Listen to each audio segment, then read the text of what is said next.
Hello, welcome back to Anjana's coaching classes. आइए CTET की कुछ तैयारी कर लेते हैं। एनसीईआरटी के नोट्स हैं, ईवीएस के पेपर फर्स्ट के लिए बहुत इंपॉर्टेंट है। तो देखिए, लोनर का अर्थ क्या होता है। लोनर का अर्थ होता है अकेला रहने वाला। मुंबई से दिल्ली का जो दूरी है वो 1400 किलोमीटर है। अब जानते हैं कुछ लद्दाख के बारे में।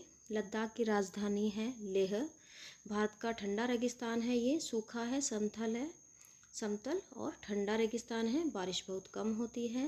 बर्फ़ से ढके पहाड़ हैं यहाँ पर। सूखा मैदान, शांत गली में सफ़ेद पत्थर के सुंदर मजबूत घर हैं। 2 मंजिल मकान पत्थरों को काटकर एक के ऊपर एक रखकर बनाए गए हैं। मिट्टी और चूने से पुताई की गई है। अंदर से घर छप्पर जैसा। परिवार ऊपर की मंजिल पर रहते हैं। नीचे की मंजिल जानवरों के लिए बनाई गई है। नीचे वाली मंजिल में कोई भी खिड़की नहीं है। छत को मजबूत बनाए रखने के लिए पेड़ों के मोटे तने का इस्तेमाल किया गया है। घर की जो दीवारें हैं वो मोटी मोटी दीवारें हैं, ये की चप्पल नहीं है, इसको आप ठीक कर लीजिएगा। लकड़ी के फर्श हैं। लकड़ी की जो छत है वो ठंड से बचाती हैं। झूले झूले का अर्थ होता है स्वागत। एक इलाका है चांगथांग।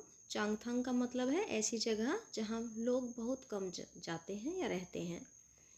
लद्दाख में लगभग 5000 मीटर की ऊंचाई पर मैदानी इलाका है, बिल्कुल सुनसान और पथरीला।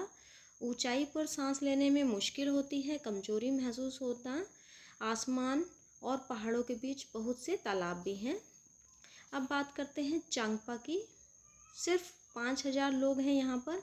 घुमंतु लोग हैं। भेड़ बकरियों के झुंड को लेकर पहाड़ों में हरे मैदानों की खोज में घूमते रहते हैं। इनके टेंट तिकोने होते हैं जिन्हें रेबो कहा जाता है।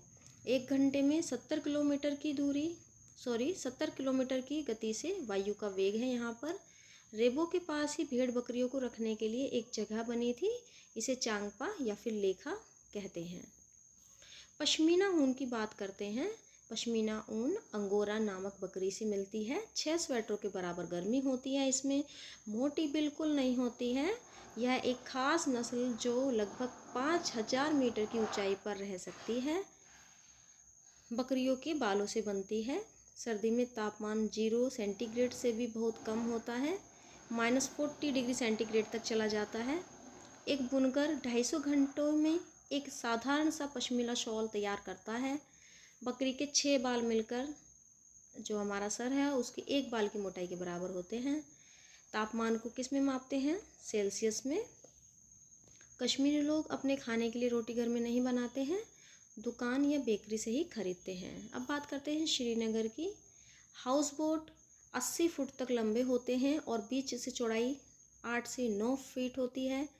लकड़ी हाउस बोट में लकड़ी की सुंदर नक्काशी होती है। इनमें खास डिजाइन है खत्मबंद, जो जिक्सा पजल की तरह दिखाई देते हैं।